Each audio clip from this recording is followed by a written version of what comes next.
Jim Graham and Dave Sadler here on Beyond the Cage, presented by Fight Chicks, and we have a special guest joining us. He will be fighting for the Maximum Fighting Championship middleweight title on May 9th, and he is Wes Swofford. And Wes, thanks for coming on Beyond the Cage.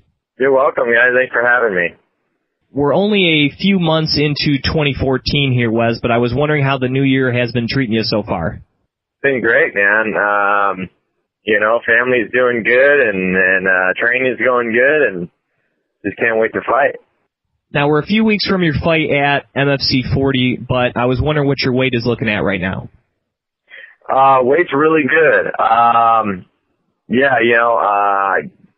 My coach is also my head coach is also my nutritionist. He's been does this nutrition analysis program. He's been doing it for 20 plus years, and so I started on a nutrition plan about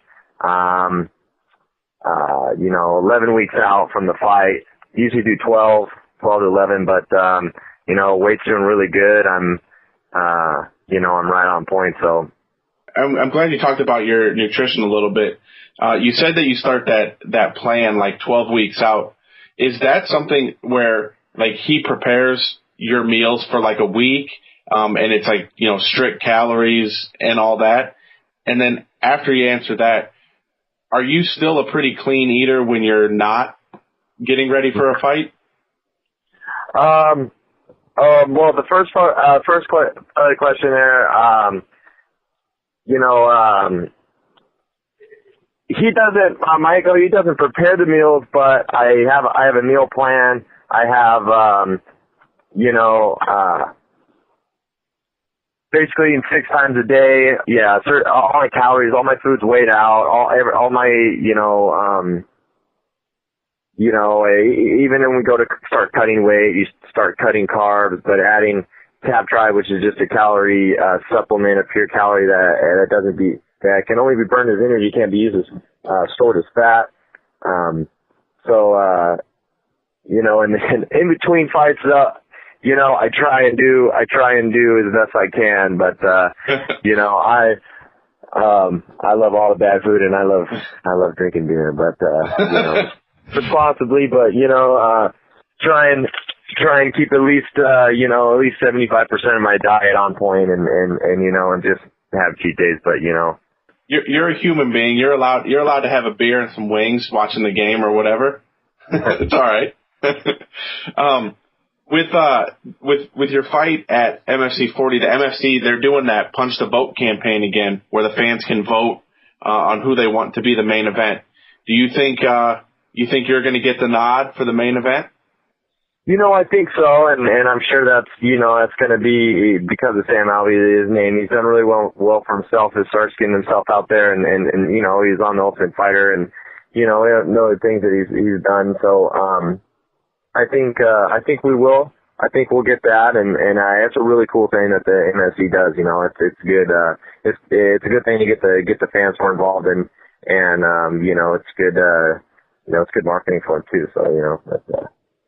Throughout your career, we all look up to people. Is there a particular fighter that you mold yourself after, or try to mold yourself after, I should say?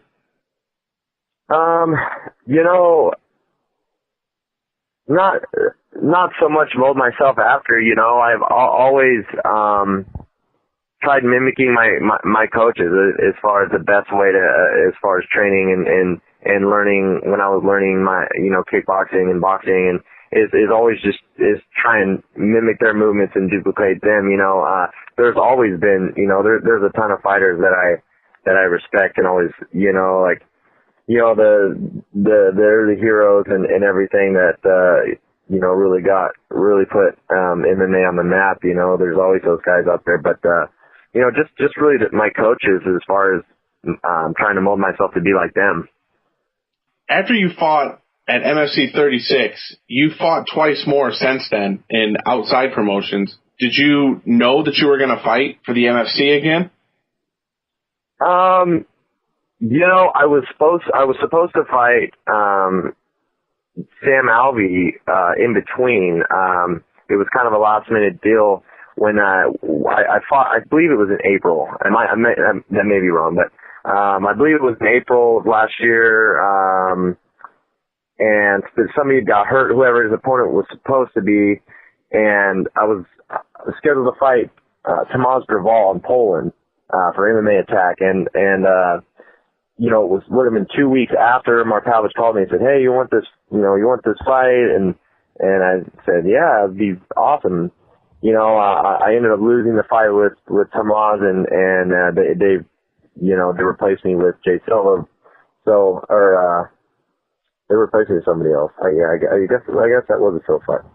Anyway, I'm not sure, but you know, we were looking at Sam Alvey when we went to the MFC 36 when we fought Jay Silva, and you know, we were sitting in the stands and watched the rest of the fights, and when we saw Sam Alvey and Elvis Mutopic fight, you know, we were really looking at saying, like, you know what, these guys, you know, these guys are on your level. These guys, you know, you'd be a great fight for these guys, you know, either one of these. And then we were breaking them down right there, and we'd been talking about it. Like, man, that'd be a great fight, you and Alvey. And, you know, and everyone kept saying that, and sure enough, you know, it comes around, and the opportunity came, and here we are.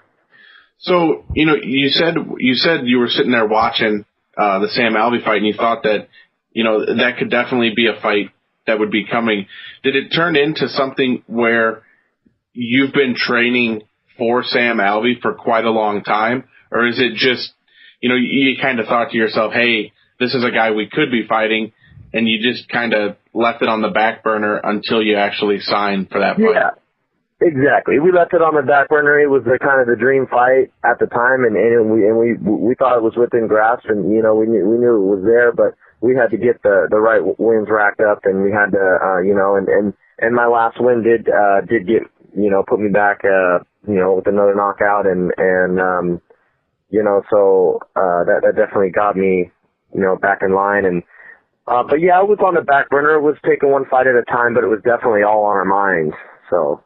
On May 9th at MFC 40, there's going to be 3 title fights, yours, the lightweight, and the bantamweight. Do you have any thoughts on the other 2 title fights, if you know any of the guys that are in those? You know, no.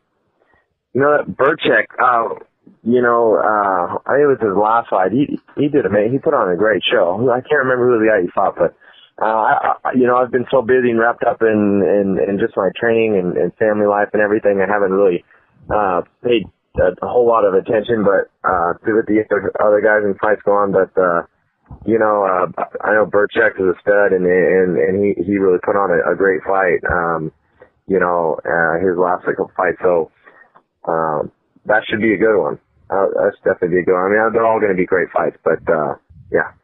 Jim Graham and Dave Sadler talking with Wes Swofford. You can follow him on Twitter. It's just his name, at Wes Swofford, up ahead of his middleweight title fight against Sam Alvey for the MFC on May 9th at MFC 40. And looking at MFC 40, Wes, it'll be the second time you'll be fighting for the promotion. And on that note, do you think you'll be more comfortable fighting in their ring the second time around? Yeah, you know, there's probably a little bit more pressure, but I think it's more on Sam now. But you know, he's got the belt, but you know, it's all easy for me. I mean, you get out there, and I always just stay pretty calm now. I've gotten over a lot of the nerves, you know, but you know, when I fought Jay Silva, it was such short notice that it was just like, you know, just go out there and do it, and you know, I had a few interviews before and stuff, and it's like, you know, I fought a lot for Rogue and fought in my hometown, and that to me is so much more nerve-wracking than fighting, you know, even though it's on TV and there are possibly millions of people watching. When we went to Canada, it was just me and my coach. You know, we had 6-day notice, you know, 3 days to leave the country, and when I fight locally, it's, you know, it's all my friends and family and coworkers, and you know, in this small casino in a small town of Reading, you know, so that's a lot more pressure than you know, going up to Canada when you only have a few people there. I mean, for me it is anyway, but you know, I always just pretty much stay relaxed the most time anyway, and I really don't get too overwhelmed with nerves anymore. Now, you mentioned earlier, Wes, that you fought Thomas Derwall all the way in Poland. I was just wondering, how do you go about, first of all, like scheduling a fight in Poland, and then second, I'm of Polish background myself, and what was it like over there in Poland? You know, they treated us really great. You know, we did our homework and everything, and you know, there wasn't any elevation issues or anything like that, or, you know, the biggest issue was the time. You know, they were 9.5 hours, I believe, ahead. So, you know, there was a jet lag issue going on. We were down there for 8 days. But you know, the training was the same. I mean, the same, you know, well, not necessarily the same, but you know, the same team, same deal. We're working a lot of different footwork and supposed to, you know, we'll be using a lot of outside boxing and using my height and reach on them. I had quite a bit on Tomas, but you know, in Poland, yeah, you know, all the people we worked with were great. They really took care of you over there. It was definitely a big culture difference. It's crazy to see. You know, we're in Poland and you know, they have our music playing. You know, they're playing Justin Bieber and crap and whatever. They're playing whatever on the radio. You know, but it was just crazy to, you know, we're all American music, you know, over there just playing in the hotel, you know, when you walk in, and it's like, you know, it's crazy our influence that we have, you know. It's like we're not going to go full to a Hilton here and hear Polish music, you know. So it's like, you know, it was kind of a trip, but a lot of things were different, but they had good food and not good beer, but yeah, you know, it was fun. It was a fun trip, and you know, us Polish are definitely more known for our vodka more so than beer, but so I wasn't surprised when you said that. It's skunky. Right. And was it cold when you were over there? I always feel like Poland's just always cold. That's what the idea I get when I think about where my ancestors came from. It's just always cold there. That's what we thought, and it really wasn't. You know, it was around 70 degrees. Maybe a little bit cooler, but it really wasn't bad. We were in Katowice, I believe is the way it's pronounced, and it's kind of, I think it's east, or was it west? I can't remember where it's at. But I think it's more of like a Midwest, I believe, a town there. But they had an amazing event center too. So Spodek, it's translates to saucer. It looks like a giant flying saucer, but it's an amazing event center. 8,000 to 10,000 people. The flying saucer, Jim. That sounds just like Soldier Field in Chicago. The new Soldier Field. It looks just like that. Well, we will get you out of here with this, Wes. We got to talk to your boss, Mark Pavlich, last week, and he expects a bloody war between you and Sam Alvey. And is that what you see happening at MFC 40? Yeah, I do. I think it's going to get ugly in there. I think it's going to get messy. I do. But, you know, we're preparing for everything, but it's going to be a fun fight to watch, that's for sure. Once again, he is Wes Swofford. He will be fighting Sam Alvey for the MFC middleweight title at MFC 40 on May 9th. You could follow him on Twitter, again, just his name, at Wes Swofford. And Wes, thanks for coming on the show. Really appreciate it and look forward to your fight in May. All right, thanks a lot for having me, guys. Once again, that was MFC fighter Wes Swofford right here on Beyond the Cage, presented by Fight Chicks.